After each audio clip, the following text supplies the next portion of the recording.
esos niños, ¿cómo estás, Lea? Esos niños trabajaban porque sus manitos servían para destrabar las máquinas que solían estar trabadas o que tenían dificultades. Así que había una labor del niño que era muy, pero muy fuerte,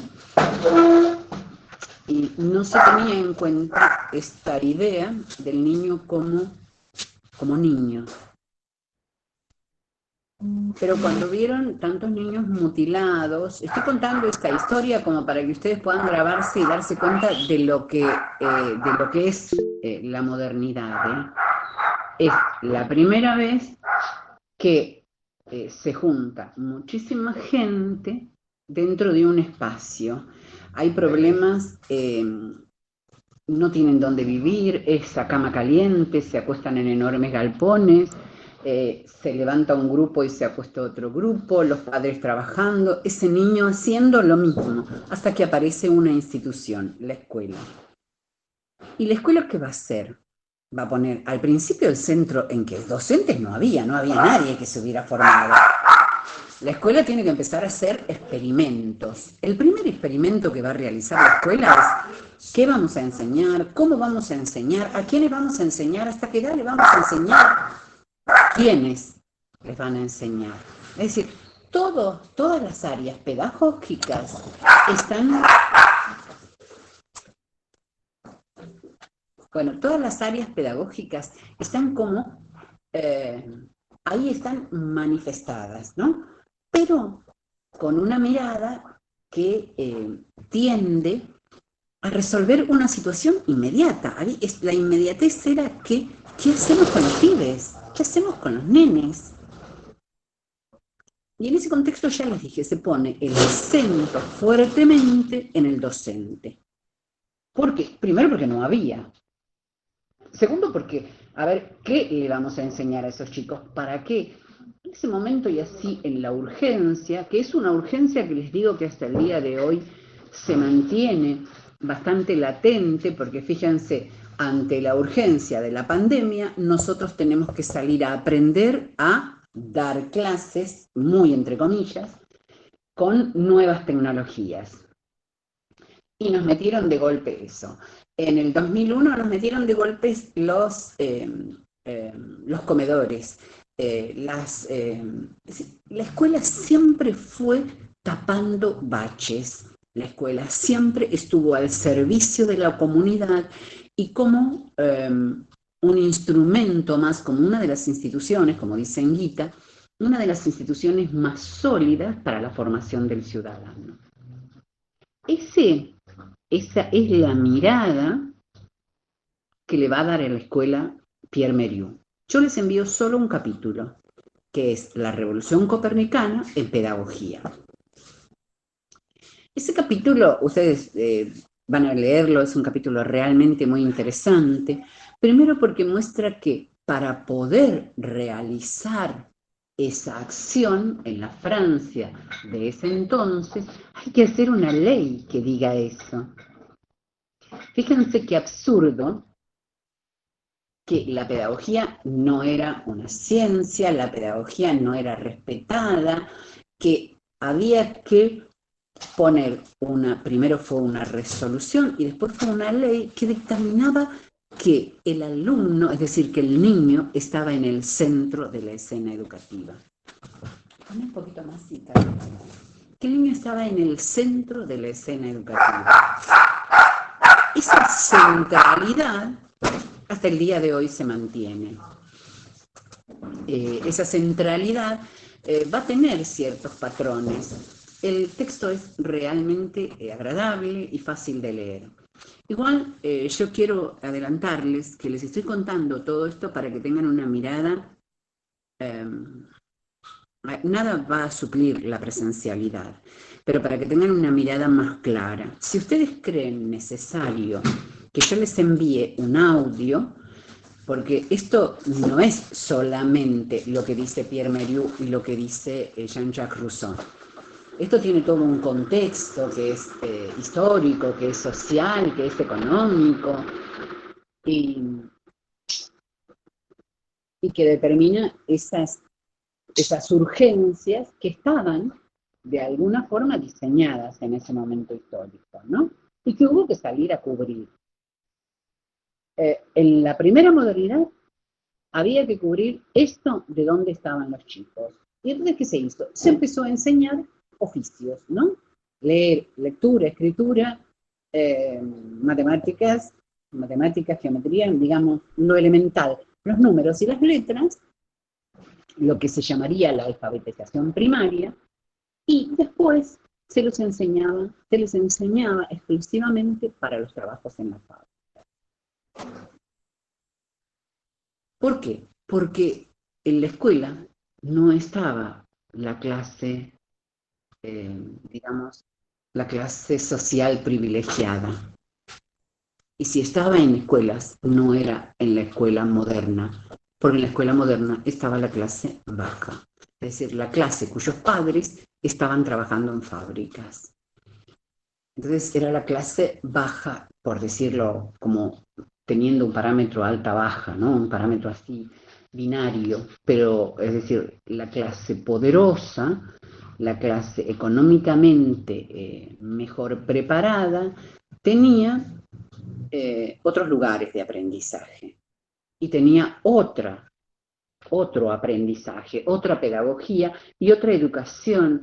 Incluso tenía así como un itinerario en donde ellos podían vislumbrar que iban a ser eh, jefes de fábrica, que iban a pertenecer al ámbito político, es decir, tenían otra mirada. Teleológicamente estaban preparados para otra cosa. En cambio, el hombre normal, el hombre común, el hombre de las clases populares, estaba en fábricas. Y, por ejemplo, nos vamos a perder de varios textos, uno de ellos que yo digo que habría que por lo menos charlarlo, contarlo, porque a veces nos preguntamos por qué hay diferencias de clases, ¿no? En esa época aparecen los grandes capitalistas, que son estos señores que tienen el capital, ¿para qué? Para la producción, y son los que incluso van a determinar quiénes van a ser pobres, ¿no? ¿Y por qué necesitamos a los pobres?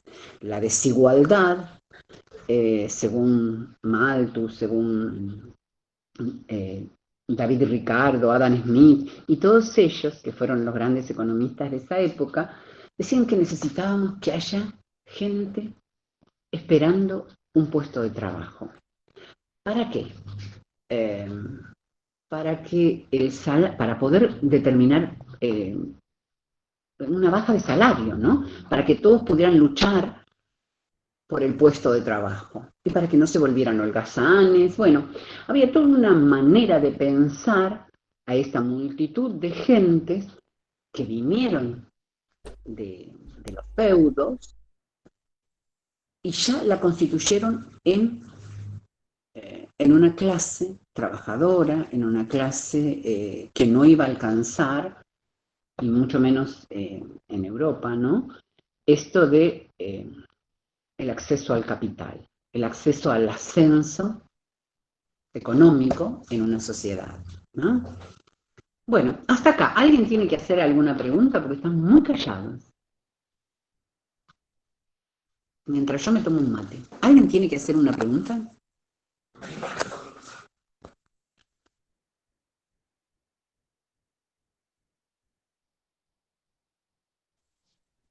Profe, ¿puedo Sí, agregar sí, te alguna escucho, cosita? José Luis, pero tenés que, vos sí, yo Hola, ya ¿me escuchás? me motivé por un ratito para que el que quiere hablar, hable, ¿sí?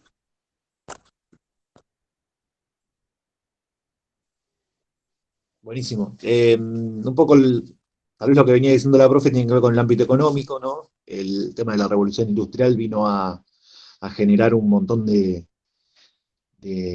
mano de obra en el sentido literal, porque como dijo, eran gente que solamente tenía para ofrecer su fuerza de trabajo mediada por un salario, el cual estaba determinado justamente por esa mano de obra esperando esos nuevos puestos, ¿no? Esos desocupados, en palabras en palabras más actuales, tal vez supernumerarios. Hay un texto muy copado que habla sobre eso. Pero en fin, también está la variante política, ¿no? La variable política, en tanto que es el surgimiento de los estados-nación, es el surgimiento en donde nosotros pensamos que existían distintos feudos, y en ese momento se genera como con todo este movimiento, pensemos de que los feudos, o sea, los pequeños feudos, se alimentaban de tributos que tenían que ver con la tierra. Entonces, si los campesinos estaban trasladando a las ciudades, ya no había nadie que trabaje la tierra de esos pequeños feudos, de esos pequeños señores, y al no haber nadie que trabaje la tierra, no tenían a quién sacarle dinero. Entonces, todo eso dio en una centralización del poder en un Estado absoluto. En general esto sucede en la Europa del Oeste, ¿no? Entonces, esta cuestión del Estado absoluto, que es lo que se necesita, como generar símbolos, un idioma, ¿no? Centralizado, una cultura propia de cada país, no sé, las banderas. Pensemos igual en el correlato que como que en un tiempo después pasó tal vez aquí en Argentina.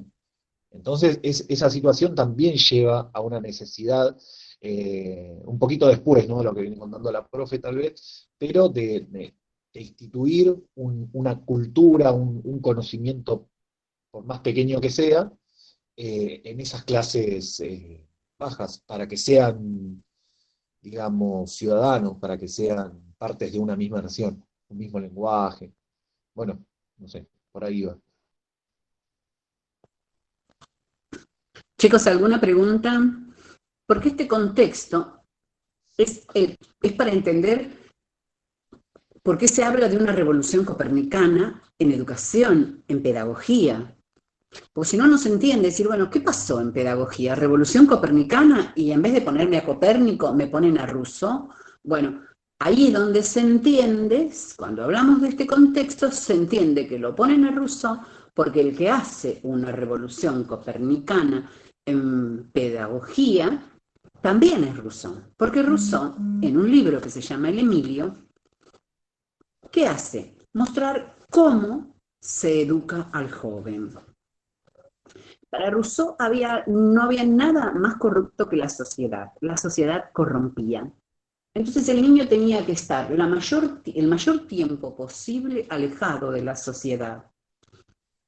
A tal punto que él decía que el chico tiene que aprender a través de la exploración, de la construcción, que había que dejarlo en el ámbito natural, como para que pudiera ir conociendo el mundo desde su propia, es decir, desde su propio estado natural, ¿no?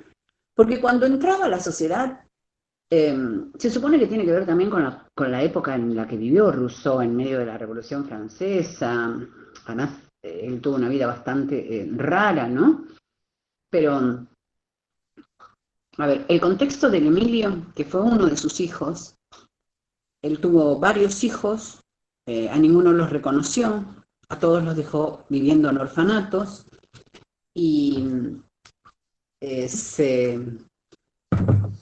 digamos, como que se ocupó de Emilio porque fue el primero. No se ocupó, se enteró que se llamaba Emilio. Pero hizo un libro que tenía que ver con cómo educar al Emilio. El Emilio tenía que leer a los 12 años. Y recién, después de la lectura, iba a entrar en lo que sería la educación. Miren, ese pasaje... ¿Necesitas plata? ¿Tenés? Esperen un minuto, chicos. Preparen las preguntas que tengo que hacer algo. Que se va.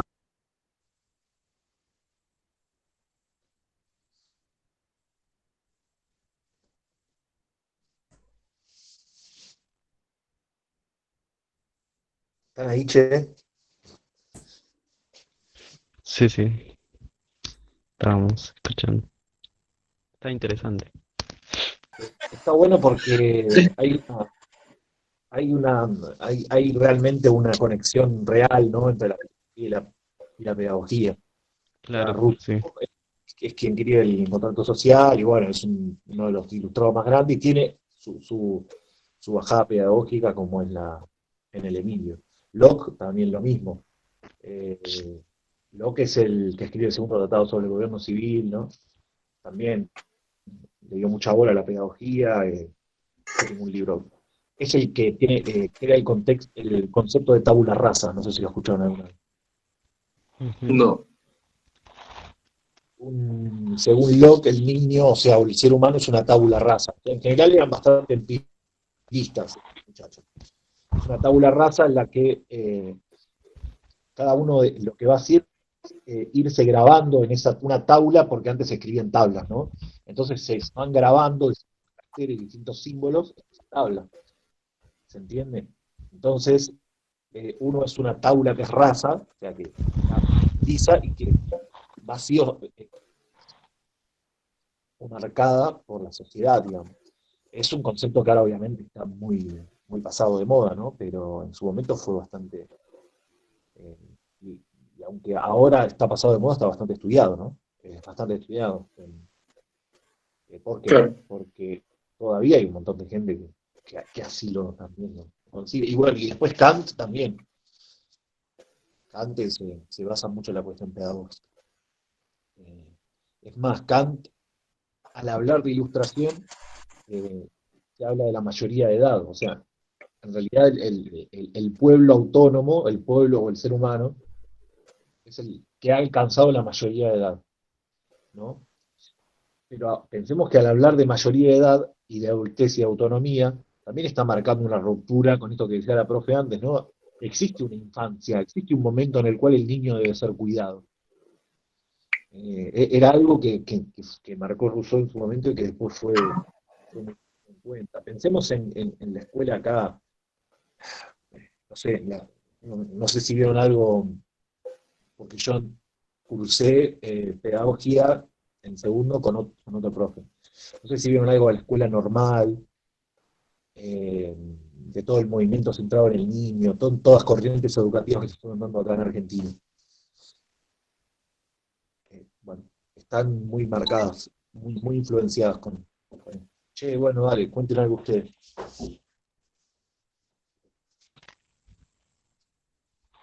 No, yo me acuerdo en la clase que Bueno, tuve de Rousseau, que la habías formado vos y no sé quién más de tus compañeros, y se me está reconectando todo un poco ahora, en aquella clase. Está muy bueno el autor.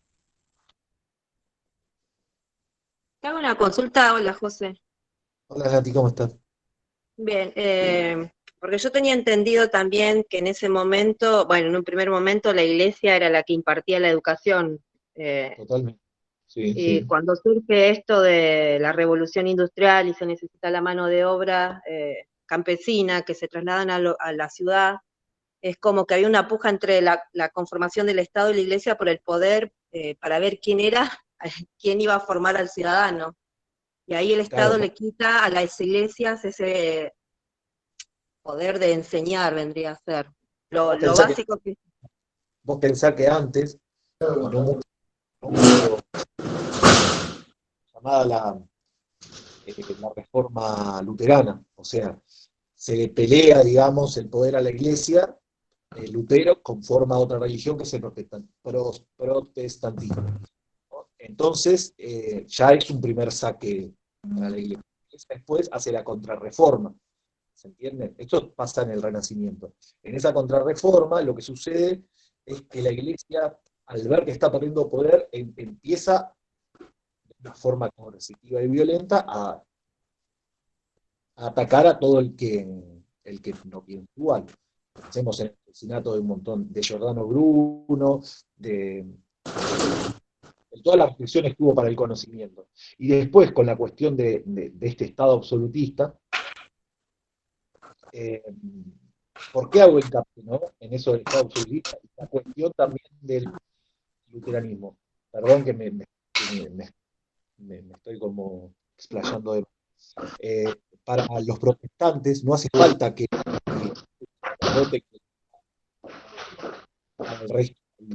¿Por qué? Porque según Lutero, el contacto con la religión tiene que ser de una forma directa. Antes la Biblia estaba escrita en latín, solamente en latín. Él fue el primero usando la imprenta, ¿no? Que es un recurso de 1450,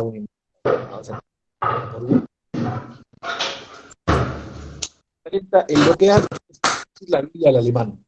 Eso es una cuestión altamente revolucionaria. Y después se van sucediendo un montón de traducciones a lenguas vernáculas. Entonces, a lo que voy es de que cuando se utiliza la Iglesia, ¿no? Al principio, no solo la Iglesia tenía el monopolio sobre la educación, sino sobre otras cuestiones de la sociedad. El registro civil, por ejemplo, la cuestión del acta de nacimiento, no sé, un montón de cosas. Entonces, estos son como hachazos al poder de la Iglesia. Cuando el Estado empieza a tomar ese poder central sobre todas las cuestiones, obviamente la Iglesia es desplazada de ese lugar de privilegio, como decís vos. No sé si iba para este lado, si capaz metí más barro, pero con ahí. Ah, está bien, creo que habíamos visto algo de esto en Marcote, había un texto donde habla Sí. lo del protestantismo también, en Lukács, creo, algo así. Ajá. Hay un texto que es muy cortito, está muy bueno, es de Perry Anderson, El Estado Absolutista.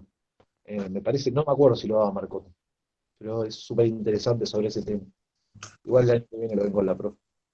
Entonces, que es un texto, lo vayamos viendo, el texto que lo vayamos viendo, si nosotros tenemos una idea de contexto, como acaba de hablar la compañera, resulta mucho más fácil entender lo que se quiere hablar, ¿no? Nuestro ámbito es la pedagogía, pero a ver, en la modernidad la Iglesia rompe totalmente, es decir, el hombre moderno rompe con su pasado inmediato, que es la Edad Media, rompe totalmente con todo lo que tenga que ver cuestiones de fe, si bien siguen existiendo en ámbitos específicos, ¿no? Porque, a ver, en cuestiones de fe, por ejemplo, se sigue manifestando en el arte, en los edificios, en esa época se crea el Vaticano, se crea la Capilla Sixtina, se crean las iglesias más bonitas que hay en toda Europa.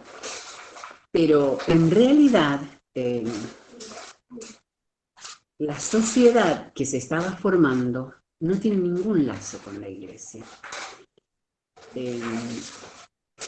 El hombre está en el centro de la escena. Y en este caso, la escuela va a tratar de formar ciudadanos modernos. Fíjense que la palabra ciudadano es una palabra también tomada de la antigua Grecia. Ciudadano, el hombre de la ciudad, el que habita la ciudad. Y no les ponen, por ejemplo, nombres que tengan que ver con la iglesia, con la fe, ni nada por el estilo. Y es cierto lo que decía este chico, José Luis, con respecto al protestantismo, ¿no? Que abrió una puerta impresionante. Si no hubiera existido el protestantismo, antes de Lutero, toda Europa era analfabeta. Solamente los de clases sociales muy, muy altas tenían acceso a la cultura, a la lectoescritura, a las universidades. Y las universidades eran lugares donde, bueno, ustedes lo saben porque están viendo Medieval, ¿no? Donde solamente accedían las personas con un determinado nivel social, económico. Por lo tanto, el hombre común no tenía acceso a la educación, y mucho menos pedagogía, no olvídense. Pedagogía no era algo que estaba dentro de ningún tipo de ramas. Por eso fue tan difícil la entrada de la modernidad sobre la escuela. Porque la escuela era para chicos que ni siquiera tenían hábitos. Hay que entenderlo desde... Imagínense un chico de la modernidad. Era un chico que vivía en el campo. No sabíamos, es decir, hay muchísimas cosas que tienen que ver con la sociedad, que la modernidad se puso al hombro. Hay un texto de Pablo Pinó que dice que había que educar al niño y la escuela dijo, yo lo hago, ¿no? Tomó como la posta.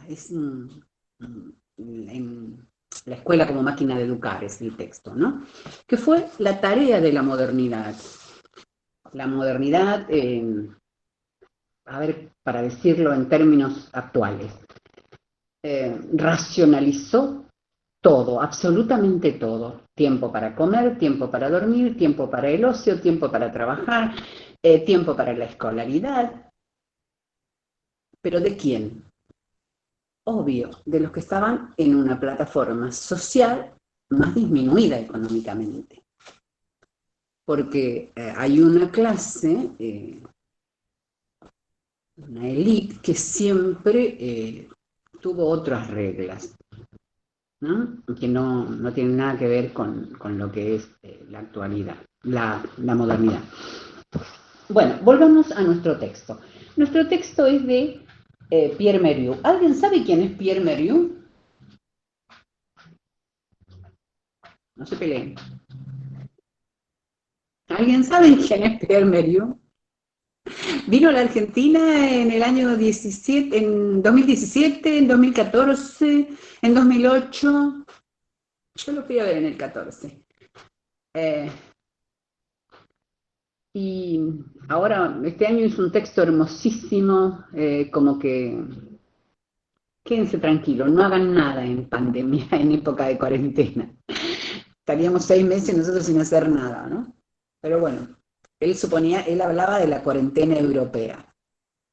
Bueno, ¿alguien sabe quién es Pierre Mérieux? Ya el apellido les dicen de dónde es.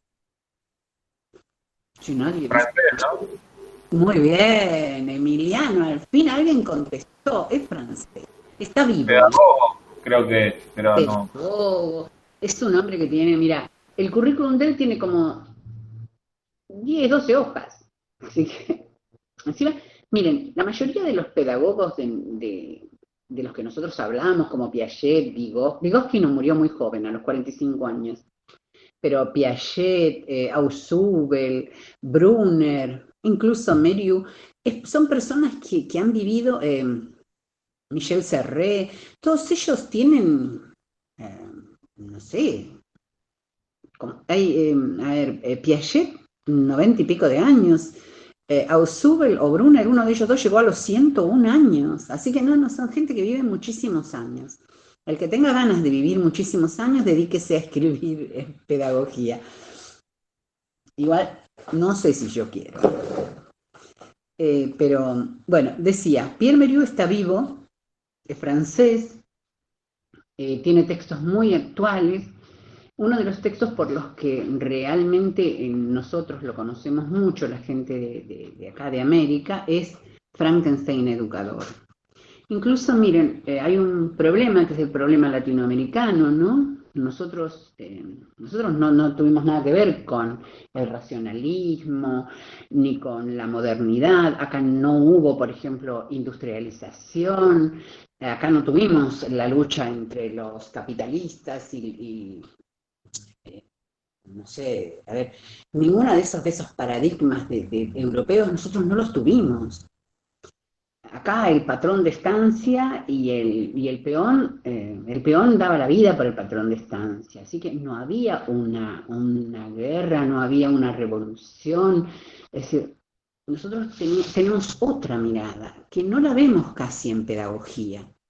Deberíamos ver más, ¿no? Vemos muy pocos autores de esos, que nos plantan en una Latinoamérica distinta, con otros problemas.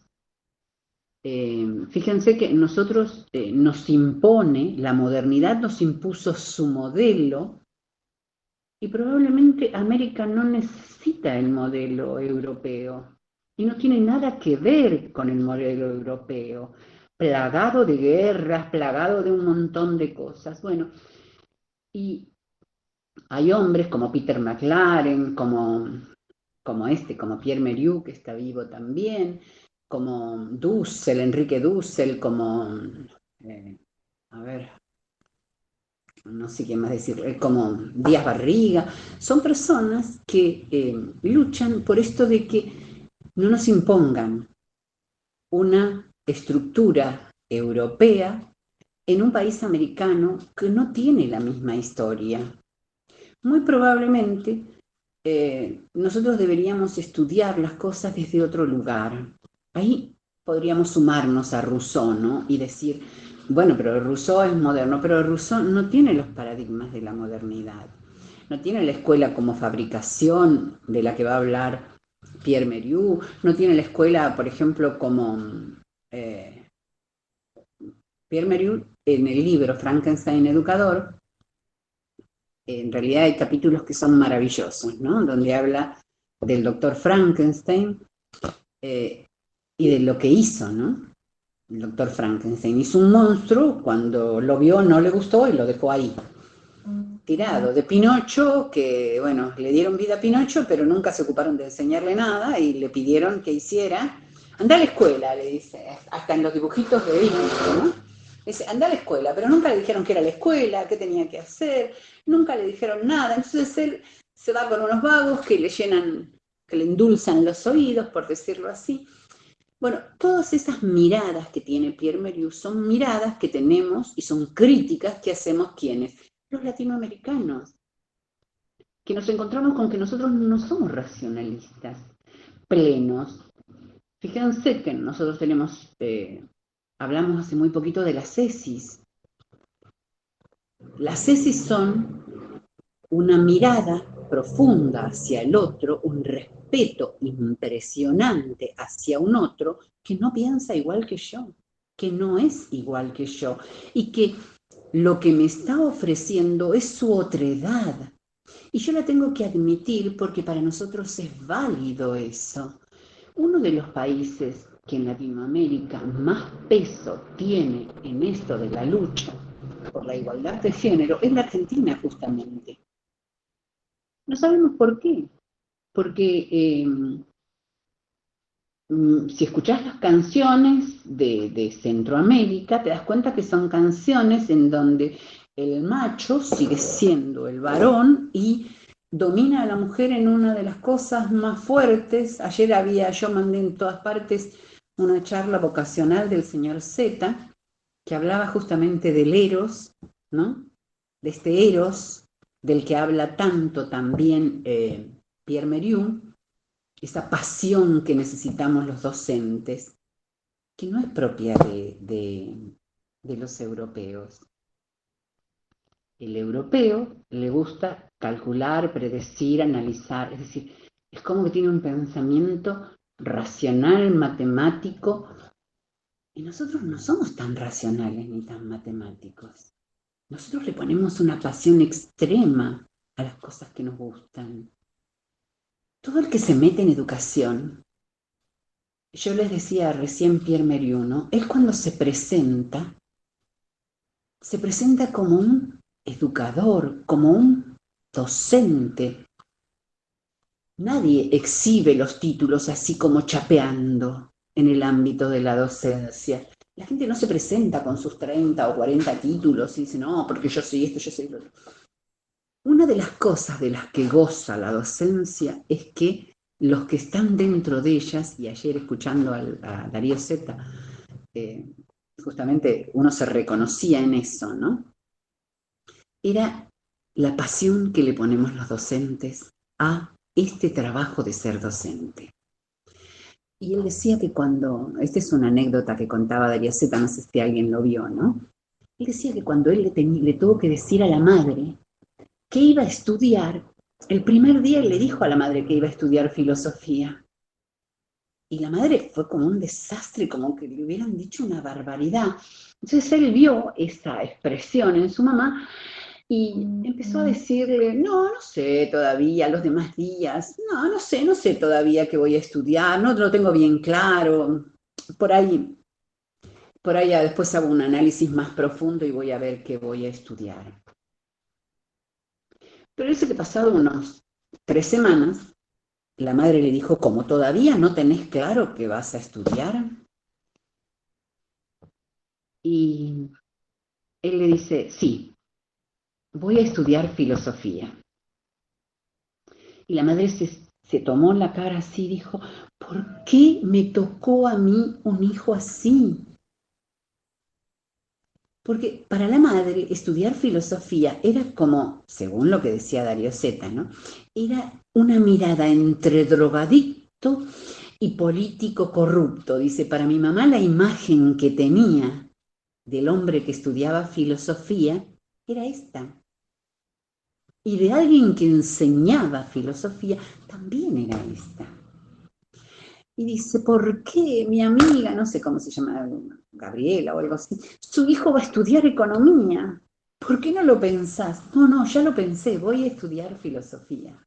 Bueno, decía que hoy la madre era una de las más adictas a sus libros, a sus charlas, y que incluso le daba sugerencias, ¿no? Y que él podría decir que su mamá era su primer fan.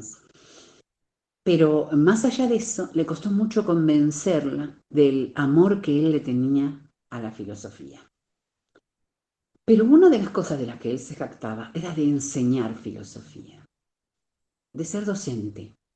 Bueno, esto es lo que Latinoamérica, tenemos que rescatar de los latinoamericanos, ¿no?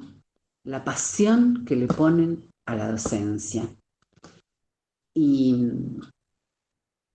más allá de que no vamos a negar, recién ahí nombraban ustedes algunos, yo estuve viendo unas maravillas y digo, ay, por favor, lo que son estos europeos pensando filosofía, pero el que la cuenta también cuenta, ¿no? Y los que la contamos, ¿quiénes somos? Nosotros, los profes de filosofía. Profe, Sí, ¿puedo hacer una consulta respecto al texto? dale. Porque hace un rato usted dijo que este texto de... ay, me olvidé el apellido. Meiriu, está como inspirado, no sé si está bien la palabra, en el Emilio de Rousseau. En la Revolución Copernicana de Rousseau. Okay. Y también en el Emilio. Hay muchas cosas del Emilio.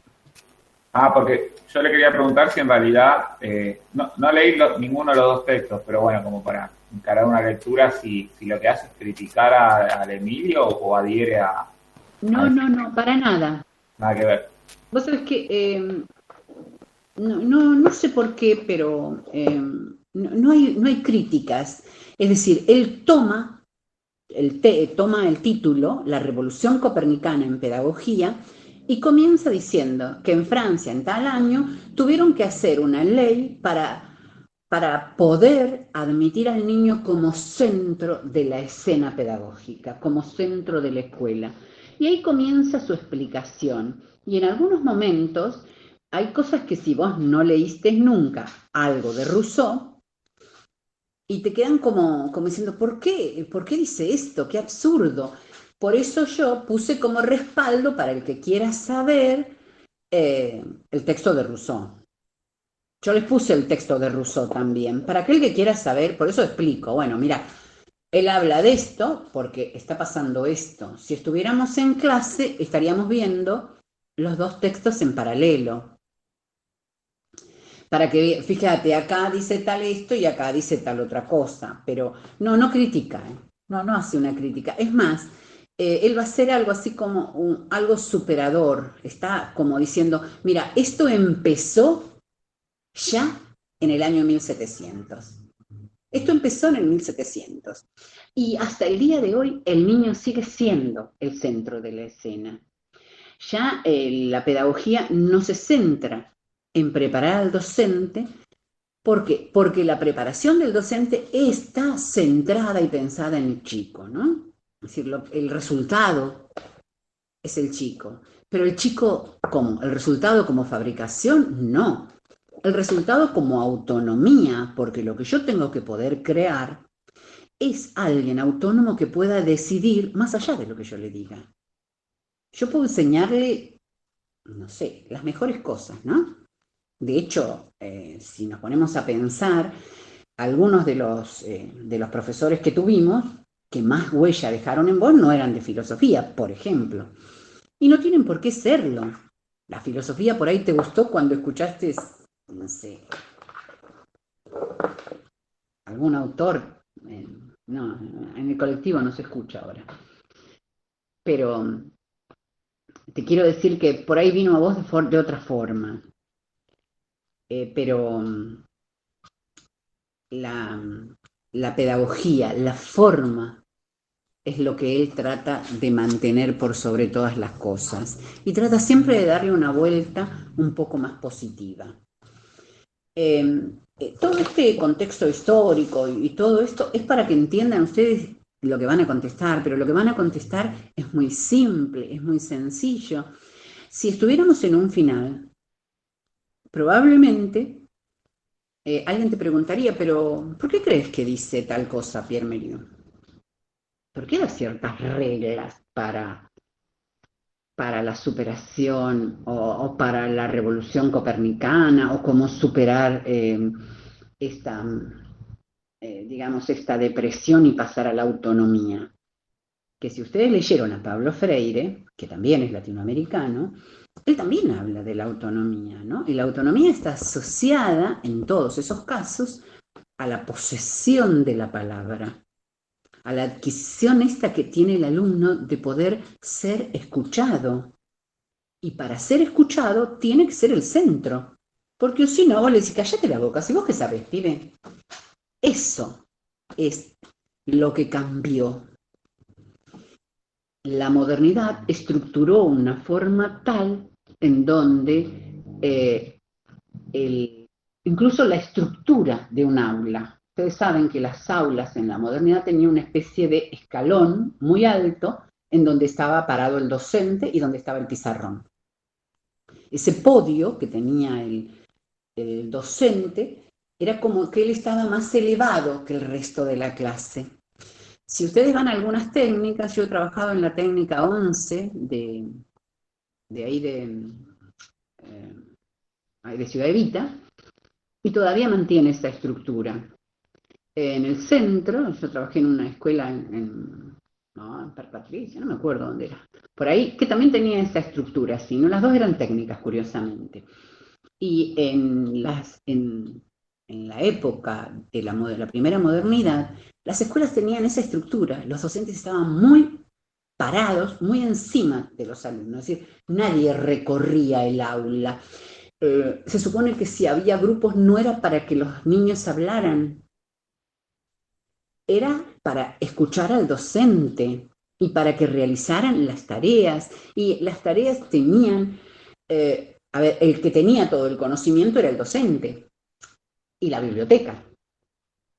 Hoy, ese es un texto que quiero que vean, que si Dios quiere, yo voy a poner las actividades que vamos a hacer hasta fin de año, las voy a ir poniendo para que ustedes las hagan cuando quieran. Pero tienen que saber que todas tienen que estar hechas para poder rendir al final. Y acá va otra cosa. ¿Vieron que yo les dije en el cuatrimestre pasado?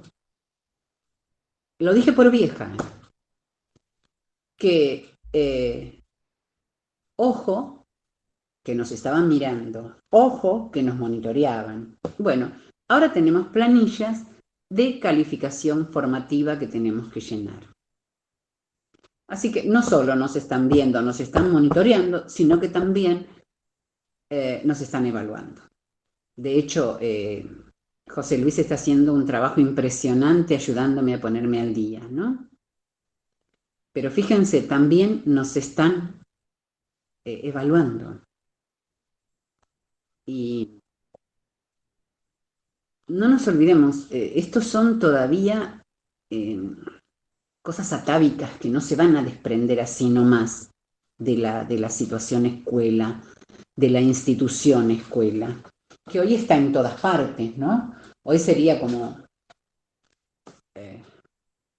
no sé, una especie de Iván Ilich, no sé si alguno lo conoce y leyó algo de él, que decía que había que, Canclini también, ¿no? Que había que destruir la escuela, que había que terminar con la escuela. Él odiaba la escuela había hecho que los chicos perdieran la creatividad, que todos dibujaran lo mismo, había querido homogeneizar el planeta y lo que tenía que hacer era buscar la creatividad y todo eso. Bueno, para él todas esas cosas habían sido anuladas con la escuela. Estaría hoy súper feliz, porque para él lo que odiaba él era el instituto, el lugar en donde se establecía, ¿no? La institución, con todo lo que le atañe a la institución misma. Y hoy estaría re feliz porque hoy la escuela está en mi casa. Fíjense, recién estaba mi hijo, mi esposo, eh, mi hija, estaban todos acá y todavía quedaron las tazas sobre la mesa porque, claro, la escuela entró a mi casa, invadió mi intimidad. Rompimos los esquemas de las cuatro paredes. Igual es algo que sigo extrañando. No me dejen hablar a mí, por favor, es para que ustedes pregunten.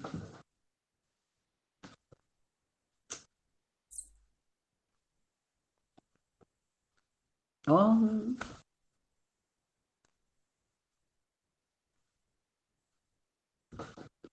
¿Y? ¿Nadie tiene ninguna pregunta? Bueno, yo voy a nombrar a uno cualquiera para que me digan cómo van con las tareas, qué tienen que hacer. A ver,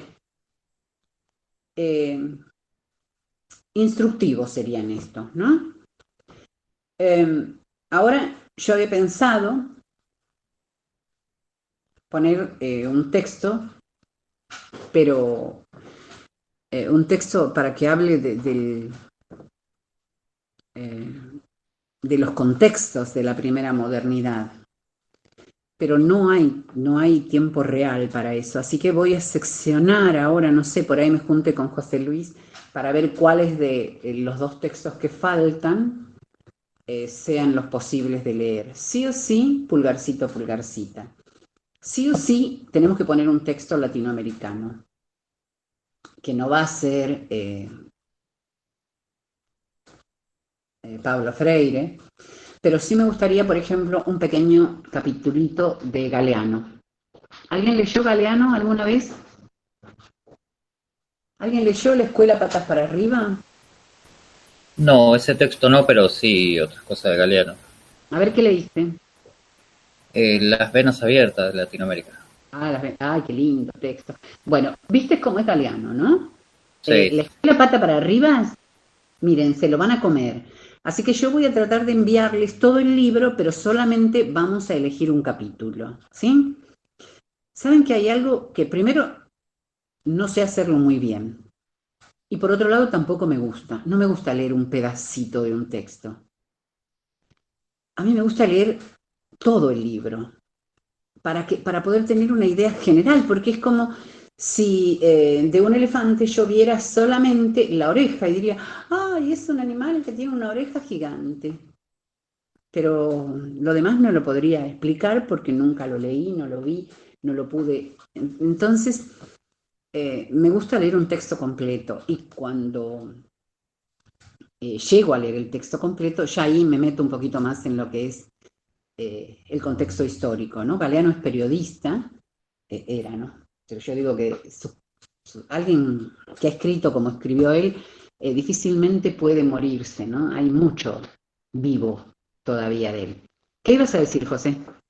Profe, yo le quería hacer un pedido, ¿no? A ver. Con respecto, ¿no?, a estos autores latinoamericanos que venía diciendo y también echándolo un poco, conectándolo con la cuestión de la ESI que trató. Me interesaba si en algún momento, si queda algún espacio.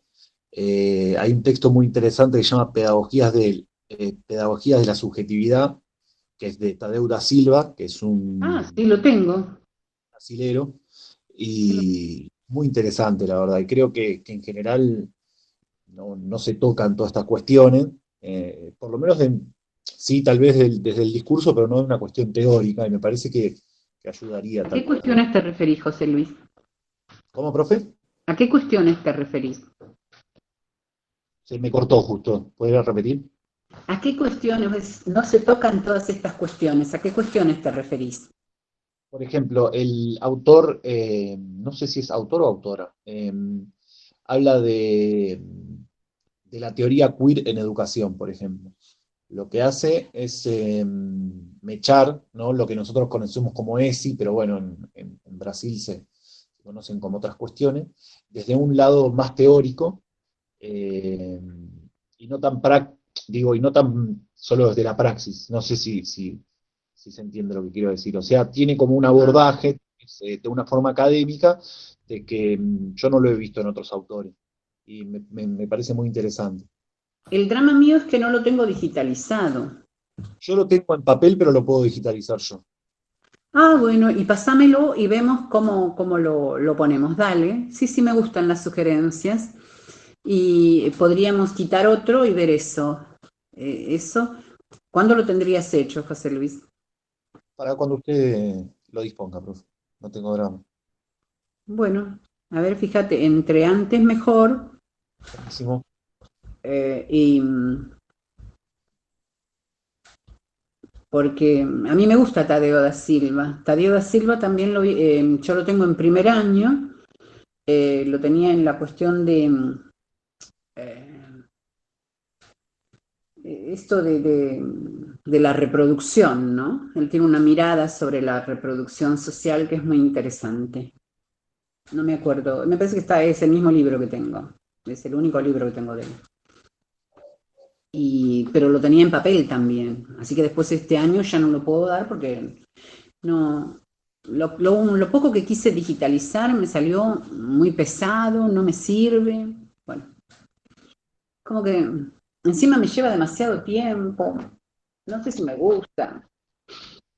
No, este es muy cortito, profe. Creo que se podría mechar tranquilamente con el de Galeano, tal vez, pienso. Bueno, el de Galeano yo lo voy a mandar entero, igual tengo ese capítulo, pero me parece que Galeano no hay que perderse la oportunidad de leerlo. Y de reírse un poco y de ver cómo desde el absurdo uno puede entender algunas cosas que tienen que ver con nuestro cotidiano, ¿no? Y porque a veces es como que tenemos una ilusión así de que los europeos son mejores, que los estadounidenses lo tienen todo. Bueno, y de pronto no nos damos cuenta de lo que sí tenemos nosotros como sociedad, como tradición, como cultura, y que lo estamos perdiendo. ¿Por qué? Por querer parecernos a otros, ¿no? Entonces, Profe, sí. En cuanto a lo que viene diciendo, está tan naturalizado todas estas ideas que es como, yo creo que estamos en un momento de volver a nosotros, la mirada más para nosotros y no mirar tanto para Europa. Es que en Europa, a ver, en Europa A sabes que sus somos modelos, ¿no? sudacas somos. Si vos vas, entras con por ejemplo, con el pasaporte rojo Bordeaux y entras por una puerta. Si sos sudamericano, entras con tu pasaporte 4, 5, 6 horas después, si te dejan. Si no, no entras. Entonces te quiero decir, nosotros a veces no nos damos cuenta y queremos parecernos a grupos que realmente no se quieren parecer en nada a nosotros y no nos pueden ni ver a nosotros. Entonces nosotros ya somos unos parias. Ojo, te estoy diciendo en Europa, y una de mis hijas vive en España, pero no, a ver, tengo parientes en Portugal, y mi marido tiene parientes en Italia, pero seguís siendo americano y hay algo que uno quiere seguir siendo.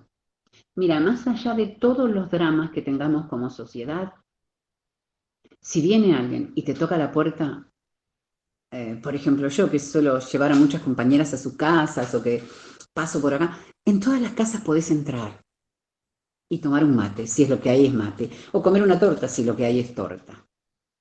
Porque, ¿sabes qué somos también? Somos abiertos al otro. Somos abiertos al otro. En la ciudad de Buenos Aires yo tengo una amiga que fuimos juntas a la primaria. Yo cuando voy a su departamento, toco el timbre, me dice, ya bajo y vamos a tomar un café a la esquina. Ella viene a mi casa y se queda a dormir 3 días, 4. Hay cosas de las que nosotros deberíamos enorgullecernos. Hay un texto que me encantaría que lo pudiéramos ver, que se llama, que es de Derrida, ¿no? Pero lo escribe esta chica Frigerio, que se llama Las huellas de Derrida. que tiene que ver con la otredad, tiene que ver con ese otro que nosotros le abrimos las puertas de nuestra casa, que hacemos amistad en forma inmediata. En el mundo docente, a eso le llaman ser corporativos. Y dicen, no, los docentes son todos corporativos. Le pasa algo a uno y tenés 200 enemigos. Es cierto, somos corporativos. Somos personas que tenemos en cuenta la otredad, al otro, tenemos empatía. No sé si, yo no quiero hablar de lugares donde yo no he vivido ni cosa, ¿no? Pero sé que es algo muy propio de Latinoamérica. Muy propio de Latinoamérica y que es bueno rescatarlo. Es muy propio de nosotros. Mirá que cruzás la General Paz y eso ya no existe. Así que esto que vos decís, hay que dejar de mirar a los otros lugares. No, hay que dejar de mirar esas cosas que nos hacen daño y reencontrarnos con esas otras que sí son valores. Que sí Profe, son pero valores. también tiene con ver con uno mismo, ¿no? Con Claro. una conciencia, con ver un poco más allá de lo que tenemos normalizado, porque es así, es como una persona que nunca escuchó una postura así, va a seguir replicando el modelo que vino escuchando Positivista, hasta el obvio. día de hoy. Sí, eso es cierto. Bueno, eso es lo que tenemos que hacer los docentes. Porque, ¿sabes qué? Si seguimos repitiendo este modelo positivista, donde solamente, positivista, evolucionista, ¿se acuerdan del problema antropológico, no? A ver, en la antropología, ¿ahí qué pasaba? Solamente sobrevivía el más apto. Los demás, que se jodan, se quedaron en el camino. No hay, ni siquiera desde la mirada gubernamental en ese tipo de países evolucionistas, ¿para qué van a poner plata en la educación de un discapacitado? A ver, si es alguien que está ya de por sí mutilado, no. A ver, ¿para qué vamos a empeñar? El Estado va a gastar solamente, y no tenemos que ir a Norteamérica, ¿eh? En Chile solamente es pública y gratuita la educación primaria. En Paraguay es pública y gratuita la educación primaria. En Bolivia es pública y gratuita la educación primaria.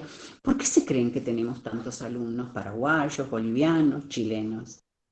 La Universidad de La Matanza está repleta de chilenos.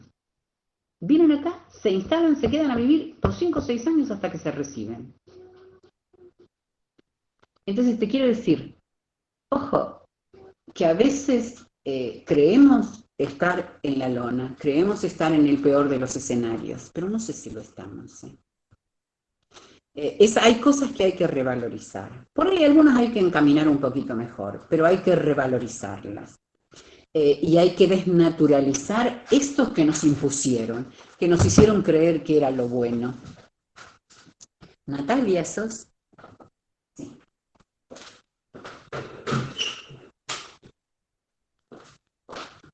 Ay, quiero escuchar otras voces. Vamos, José Luis, haceme un comentario.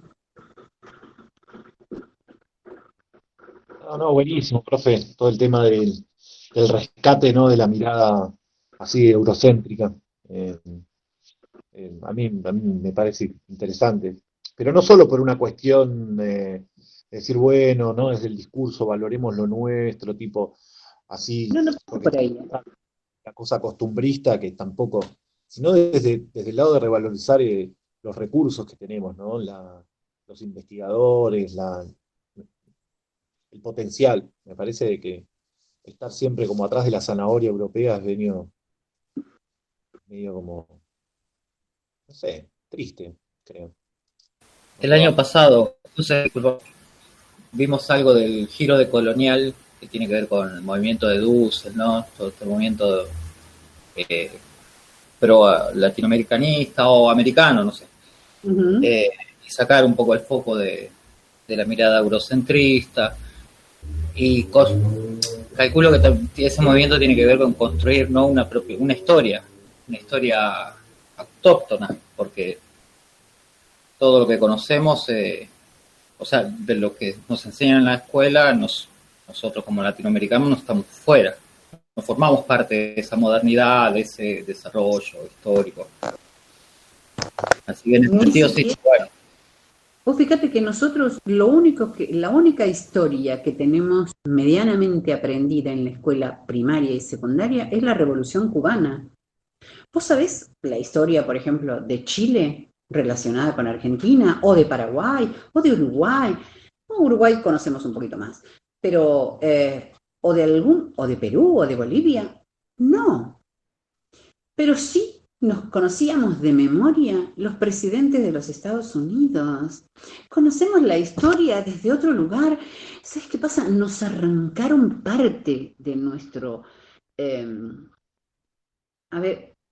nuestra cultura y nos impusieron otras cosas. Y entonces en esa imposición hay un robo, hay un hurto. Dussel es maravilloso en eso. Dussel está vivo, ¿eh? No es... y su hija también es pedagoga y también hace unos libros espectaculares en cuanto a esto de mostrarnos, es decir, no está muerta, no es algo que está en el pasado, es algo que está latente y que los docentes, una de las luchas más fuertes de los docentes tiene que ver con rescatar estos procesos históricos que nos pertenecen, ¿no? ¿Por qué tenemos que estudiar la historia que no sea la historia latinoamericana? Sabemos más de los griegos, de los espartanos. Bueno, suponete que vaya. Pero ¿qué te parece si le ponemos algo de qué pasó en América? ¿Sabemos algo antes de que vinieran los españoles qué pasó en América? ¿Sabemos del genocidio español sobre América? ¿Sabes qué? Nos han borrado un montón de cosas. Y en ese borrarnos cosas, si vos no sabés quién sos, ni de dónde venís, ¿podés saber a dónde vas? Está bien, vamos a ser hombres del mundo, son un planeta, qué sé yo, somos ciudadanos planetarios, todo lo que quieras. ¿Y el arraigo?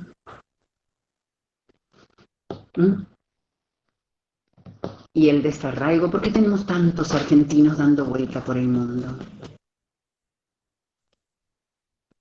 Si allá tienen que luchar como bestias para obtener un puestito, una casita, esto, si hicieran la misma lucha acá, probablemente tendrían los mismos resultados. Pero nos vamos porque no tenemos arraigo. Porque nos han robado parte de nuestra historia. Enrique Dussel dice que nos cambiaron, ¿no? ¿Ustedes leyeron a Dussel ahí en Colonialismo? Sí, ¿no? Claro, sí, el año pasado en un, creo que pedagogía también, vimos un poco y, bueno, algunos la verdad que no conocíamos nada y entramos de lleno ahí en todo el movimiento del liberador, porque también es en todas las ramas, ¿no? Pedagógico, teológico y por supuesto filosófico. Y tiene una mirada también, lo que a mí me había llamado la atención, sobre el marxismo, que no es por ahí eurocentrista, sino que puede ser Marx sí por ahí puede ser aplicable a nuestras realidades, digamos. Claro, pero siempre nos lo contaron de la forma positivista que lo ve Europa. Pero, por ejemplo, claro, sí. tenés un tipo maravilloso que se llama Peter McLaren, que no sabes, te vuela la cabeza en cuanto a pedagogía latinoamericana. Y es norteamericano él, pero sin embargo tiene una mirada, porque también él lo asocia con la historia, ¿no? Con esto del racismo, de las diferencias sociales, de no aceptar al otro. En Europa nosotros seríamos sudacas. En Estados Unidos somos los que cuando vamos ahí somos sudacas, a no ser que seamos clientes, ¿no?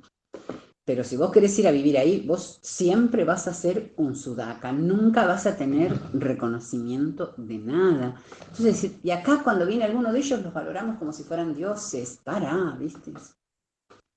Para eso es lo que tenemos que hacer, recobrar esto que dice Pierre Merieux, que es la autonomía, nuestras palabras, nuestras voces.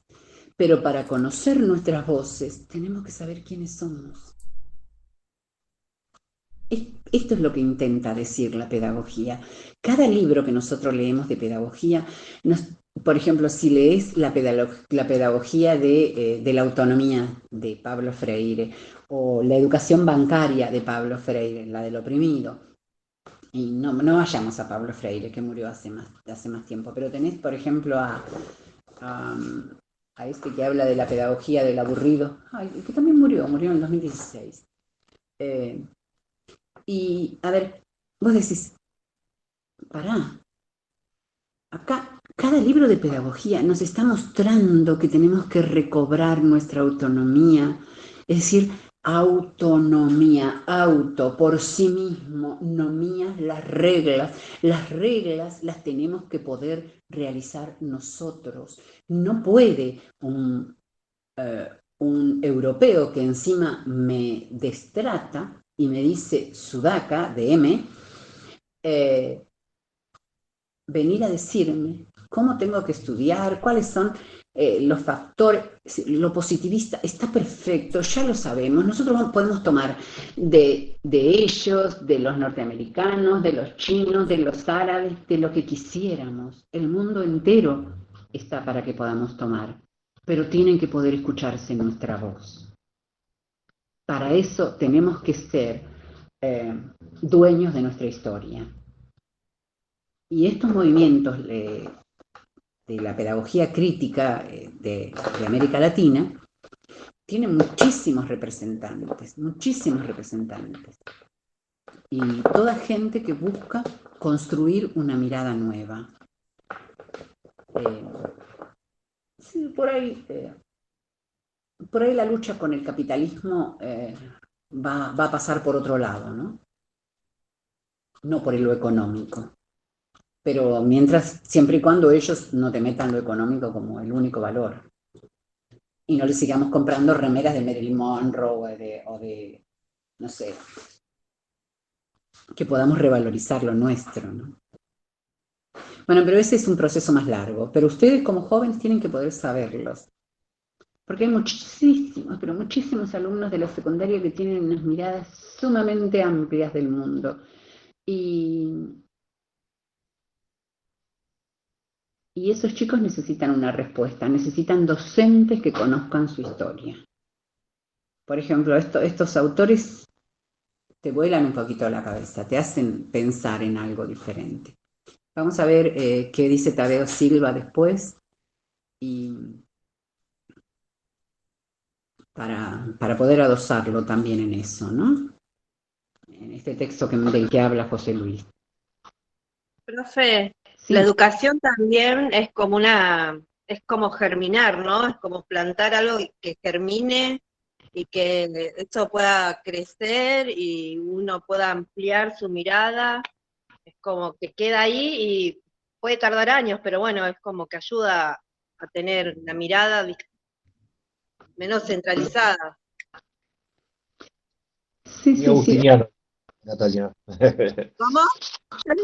Agustiniano, digo, Sí. si vieron a San Agustín ya. En eso estamos, supuestamente. Tendría que estar en eso.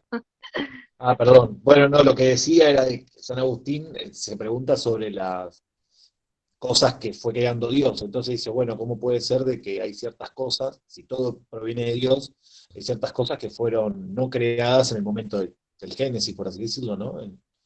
Entonces dice de que hay situaciones que están como en una semilla, que son germinales, o sea, de que fueron plantadas y van a crecer en el momento propicio. Así que viéndolo desde ese lado, haciendo ese paralelismo que hacemos, está bueno, porque tal vez en algún momento uno deja como esa visión y esa puerta y se abre cuando es el momento del pibe, ¿no? Bueno, eso está bueno. Yo en 5 o 10 minutos los tengo que dejar porque tengo una reunión con los chicos de Moderna, ¿no? Porque hoy es jueves.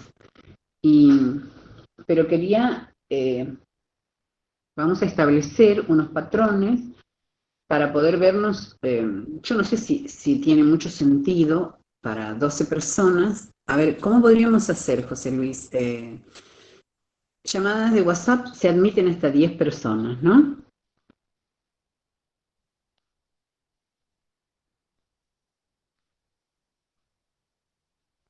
Con respecto a qué, profe, dice usted.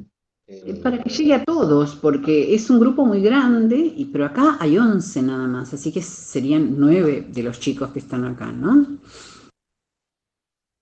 Entonces, es decir, ¿cómo hacemos para llegar a todos? En la plataforma no están todos. Los trabajos no están todos al día tampoco. Tuvieron 2 semanas de las vacaciones más una más, y no están todos los trabajos. Entonces hay como una especie de letargo gigante que nos está envolviendo, y lo peor de todo es que el año se acaba. Tenemos septiembre, octubre y noviembre y la semana que viene eh, tenemos una feria, ¿no? ¿La semana que viene qué hay, profe? Hay una feria de ciencia. Oh, no sabía. Sí, yo recibí, no sé por dónde, recibí algo sobre una feria de ciencia, que obviamente va a ser un par de días no sé si va a haber trabajo, ¿no? Entonces, El problema es que con tantos días sí, se va cortando mucho el contacto también. Es una lástima. ¿sabes qué pasa? Yo no estoy aparte, ¿no? Está bueno esto que vos decís del contacto. Uy, se me fue. Esto del contacto, que se pierde el contacto y que no está bueno para nada. El problema es eh, que tenemos que llegar a la mayor cantidad de gente posible. Sí, sí, totalmente. Concuerdo, concuerdo. ¿Cómo hacemos eso? Em, Tenemos que podemos, poder establecer, no sé, grupos de WhatsApp, gente que replique lo que se diga en WhatsApp, no sé, audios. yo lo que sí sé Profe, que varios de Sí, los chicos están grabando en general la mayoría de las clases y las tienen un grupo en donde las socializan. acá no aparece que nadie estuviera grabando. No Hoy no sé si sé. en Meet se puede grabar. Sí, sí, creo que sí, porque se graba directamente de la computadora. Ah, mira, no sabía. Yo estoy con el celular, te anticipo. Hola, profe. Sí, Eh, sí, yo no sé si igual es un tema de llegada de información y de los audios. Me parece que quizás está pasando otra cosa que es, bueno, que hubo un montón de conflictos en el medio también de salud en ¿ah, sí? en No cada me lo digas a mí. compañero. Claro, sí, no, en cada compañero y me parece que va más allá de por ahí no sé si de ganas, pero sino de desgano, mejor dicho, porque, o sea, más socializado de lo que se están haciendo las cosas, no se puede, porque tenemos grupos, también hay un grupo en Facebook donde los chicos graban, lo suben ahí. Si bien hay compañeros que no pueden conectarse, también los que pueden conectarse tampoco lo están haciendo, entonces no sé si es un problema de llegada, sino más que me parece que tiene que ver con el contexto. Qué cosa, ¿no? Sí, es cierto lo que vos estás diciendo. Eh, El problema es que el que se va no va a retomar después. Así que tenemos que buscar, yo siempre digo que los grupos en el profesorado son los que ayudan a mantenerte a vos cada vez que vos estás desfalleciendo y querés irte y querés bajarte, el grupo te levanta, te ayuda.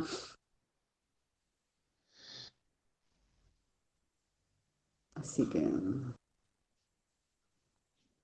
ideas no hay más. Profe, como dijo la compañera, como grupo los chicos algunos se están encargando de hacer todo lo posible para que llegue a los demás compañeros. Y bueno, también adhiero a ella que el contexto es como que a muchos le dio más fuerte que a otros y bueno, eh, hay compañeros que ni siquiera pueden ver ni lo grabado, así que es difícil la situación. Sí, sí, es difícil la situación. Yo tengo 2 hijos sin trabajo, Sí. así que es En mi, difícil, no, es en mi dificilísima. caso, en mi caso particular, yo tengo lectura atrasada. Y esas 2 semanas que usted nombró, ni siquiera en esas 2 semanas me pude poner al día porque uno dice está todo el día en la casa y a veces ni estando todo el día en la casa es como que supera la situación y a veces no se puede sentar a leer, porque hay que dedicarle tiempo a la lectura y comprensión. Y bueno, yo estoy tratando de ponerme al día con todos los trabajos, pero es la lectura que se me acumuló y estoy tratando de sacar todo lo que tengo apilado para leer. Es Igualmente, más, Nati, ni en siquiera la, pude imprimir, ni siquiera pude imprimir los textos, así que los tengo todos en PDF en el celular y también es complejo cuando uno Sí, tiene leerlo que el ir a celular. leer, no tenerlo a mano, estar buscando el PDF y es todo bueno, uno trata de hacerlo mejor, ¿no? yo Para no igual, perder el año. de la gente que en general se conecta y participa, en la medida de sus posibilidades, ¿no? Como bien decías vos, eh, nada, o sea, creo que, que- que se reentiende todo eso, pero y obviamente nadie va a estar en el sentido de tipo policía atrás de veces ese trabajo, todo eso se reentiende, ¿me entendés? Yo, por ejemplo, que ahora estuve haciendo el seguimiento, veo de que, por ejemplo, la mayoría de todos los que participan siempre, que son alrededor entre 15 y 20, los primeros 2 trabajos están en general entregados por todos. Después ahora la profe estas 2 semanas subió otros 2 más y bueno, se hace eh, hubo un impasse obviamente lógico de que seguramente ahora se pondrán al día, pero tal vez hubo uno que entregó uno y otro no, tranqui, o sea, la medida de que cada uno pueda se irá poniendo al día el tema es ese, el tema es en los que llegamos hasta este momento, agarrarnos fuerte entre todos como sea y seguir para adelante para no ir cayendo. Y si surgen complicaciones o algo, hablarla más que nunca con los docentes o con la gente a cargo para esto, porque o sea, si uno fue haciendo una cursada, llega a pasar algo ahora, eh, es súper entendible, nos puede pasar a todos, pero bueno, ver la forma en la cual lo podemos como subsanar. Sí, sería una pena porque primero hay muy poca gente en filosofía.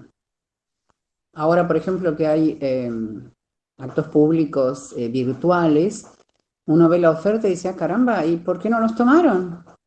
Ya hubo 2 actos públicos virtuales y vos decís, ¿y estas horas por qué no se tomaron? Y decís, bueno, y son de filosofía justamente, ¿no? Y las está tomando, por ejemplo, gente de psicología. Está lleno, lleno. Y vos decís, ¿qué pasó? ¿Viste? Entonces, bueno, la idea es que no dejen, primero porque sí, yo sé que es un esfuerzo terrible estudiar. Yo sé que a veces uno no encuentra la motivación, que no encuentra esto, que no encuentra lo otro, pero me parece que a veces, ahora estamos en condiciones de pandemia espantosas, ¿no? Yo que voy a hablar, nosotros perdimos 4 familiares, 4. 2 ancianos, uno de casi 90 años y otro de 87. Después mi consuegro, él perdió su papá, que también de 80 años. Mi cuñado, es decir, nosotros tuvimos muchísimas pérdidas, ¿no? Y bueno, era gente grande, todo lo que quieras, pero no deja de ser gente que uno amaba. Y todavía hay mucha gente contagiada en la familia que no sé cómo se contagió, pero bueno, eh, esto no es poca cosa, ¿no? Es difícil de sobrellevarlo, pero hay que tratar de levantar a los chicos, hay que tratar de ayudarlos a que no se vayan, a que, a que se queden, a que... eh, miren, si estuviéramos en forma presencial, a este momento bueno, José Luis lo sabe, eh, los textos serían muchísimos más, ya hubiéramos tenido un parcial en el medio y seguiríamos en una cursada normal, son 18 los textos. Y algunos tienen 2 capítulos, por ejemplo, Frankenstein y De Sarmiento a los Simpson. Entonces, a ver, tenemos que ver que ahora se está reduciendo mucho y eso va en contra de quién, en contra de la formación docente. Porque nada pierde más ahí que la misma formación docente de cada uno de nosotros. Es decir, bueno, en este año, recién alguien hablaba ahí, porque lo vimos en colonialismo, porque esto, porque el otro, es decir, fíjate cómo eso aumenta, ya tenés algo donde asentar esto nuevo. Y seguramente te va a resultar más fácil. Y los desafíos ahora son que los chicos cada vez tienen más información. Preguntan más, encima son terriblemente preguntones y buscan conocer, y buscan saber, y te retrucan todo, ¿no? Así que bueno, no sé, yo digo que me gustaría encontrar una fórmula o una forma de que no se vayan, de que no se queden afuera. Profe, Sí. no sé, a mí por ahí es una pavada, pero quizás si usted manda como un audio así, como para que los chicos que están más complicados y la posibilidad que nos da usted de poder entregar cada uno a su tiempo, capaz que también les sirve, porque a veces nosotros, por ahí muchos compañeros intentamos de esto, de decir, bueno, no dejes, de a poco, pero a veces me han llegado audios de compañeros llorando por las situaciones económicas, que también es Sí, la economía complicado. está destruida, mira. Claro, entonces es complicadísimo o a veces uno no sabe cómo decirle o qué ánimos darle o qué incentivos y tampoco uno por ahí los encuentra, pero no está en la misma situación. Entonces, por ahí ya a esta altura no sé qué más se podría hacer como para que levantarlos un poco, más que si por ahí los docentes de esa manera o acercándose un poco quizás en audio de WhatsApp. Eso te iba a preguntar. ¿Te parece que el audio, en el audio en la plataforma me parece que mucho sentido no tiene? No, de WhatsApp, algo más, como más cercano, más de aliento cercano, porque, qué sé yo, de mi parte también me ha pasado escuchar al profesor Marcote, que por ahí uno piensa que, que el profesor tiene como la vara muy alta y dice, bueno, me tienen que entregar todo. Y él como que dijo, bueno, cada uno a su tiempo, primero la familia, y como que esos comentarios a uno le sirven, quizás eh, puede ser como algo beneficioso también en ese sentido. Bueno, lo voy a tener en cuenta. Y igual, mira, sí, a veces yo no tengo que decir, ¿viste? Digo, todavía no tengo consuelo para un montón de cosas. ¿Cómo puedo consolar a los otros? Claro, exactamente es lo que a veces pasa, que uno no encuentra los incentivos en esta situación y qué le podés decir al otro también. Entonces está ahí el conflicto. Pero por ahí, bueno, que como nos está diciendo ahora, de que cada uno a su tiempo con los No, trabajos que a ver, están ahí, pero que hay que hacerlos. hay que hacerlo, sí. ¿Y sabes qué pasa? Tiene que ver con tu formación. Pero, a ver, tienen de acá hasta fin de año para hacerlos. El gran drama es que también nos han engañado, porque, a ver, fíjate, nos dijeron, no va a haber evaluación, no esto, no otro. Y ahora tenemos planillas donde tenemos que empezar a poner quién participó, quién no participó, cómo no participó, si entregó trabajo, si estuvo en Zoom, si no estuvo en Zoom. Yo le voy a pedir una lista a José Luis porque yo no veo el número de gente que está y él me va a decir cuántos están, que serán 20, 30. Yo no veo la cantidad de gente que ven. Se entiende que no voy a poner ese tipo de datos. Lo siento. Esas cosas, me niego a sumarme a ese tipo de estructuras, ¿no? Máxime que nos dijeron, pero ahora la evaluación es formativa o en proceso. Dame todos los elementos y después podés evaluarme, pero ¿qué hacemos con ese pibe que llorando te dice, mira, no tengo más datos? ¿Mm? No Que tengo...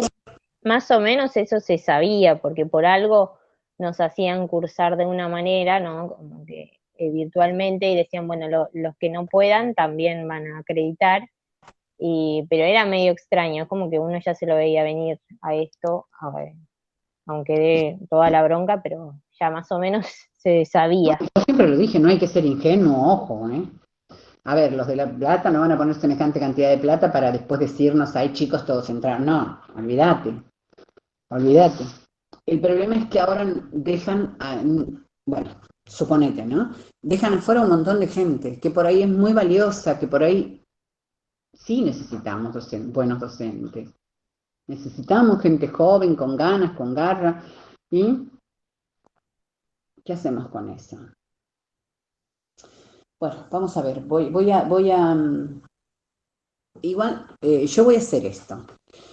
Yo voy a poner todos los temas que vamos a trabajar de acá hasta fin de año, los voy a poner en la otra semana, ¿no? Así ya todo el mundo sabe que esto es todo lo que van a tener que hacer. Y después iremos viendo cómo los desarrollamos. Casi todas las preguntas que yo realizo son para leer y contestar. Son preguntas del secundario, son cuestionarios. No les estoy haciendo ni comparación. Hay una pequeña comparación, pero está tan clara en este trabajo que casi es para activar algunos elementos nomás, ¿no? Y yo estuve viendo también los trabajos que miraba José Luis, para ver cómo él hacía su trabajo, y me parece que es un grupo que tiene mucha conciencia de lo que hay que hacer bien y cómo hay que hacerlo. Entonces, sería una pena que dejaran, de verdad. Vamos a ver cómo hacemos para que eso no ocurra. Yo de mi parte, lo que quiero avisarles es eso. Igual vamos a tratar de llegar como se pueda, ¿no? Y los que puedan grabar, que graben. Igual me gusta porque mi cara casi no se ve, así que no voy a poner luces acá adelante, las luces están allá atrás. Y mi hija me dijo, justo mi cuadro que hice, ese cuadro que está al fondo lo hizo una de mis hijas cuando tenía 14 años. Dice, mamá, hice cosas mejores. Bueno, yo los dejo porque tengo una reunión ahora con el grupo de Moderna, así que les agradezco que hayan estado. Y no sé, piensen en las preguntas. Acuérdense que la semana que viene voy a tratar de poner todos los temas que vamos a ver hasta fin de año. Y ustedes van a ir tomando los trabajos y los van haciendo. Los toman y los hacen, los toman y los hacen.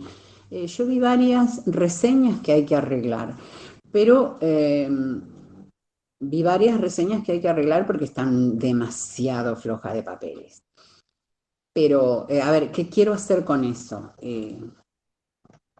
Eso es lo que menos vamos a exigir, porque igual este año ustedes tienen un ESI. Vamos a tratar de no exigirlos para no sobrecargarlos en ese tipo de cosas, ¿no? Pero con respecto a los trabajos no podemos negociar.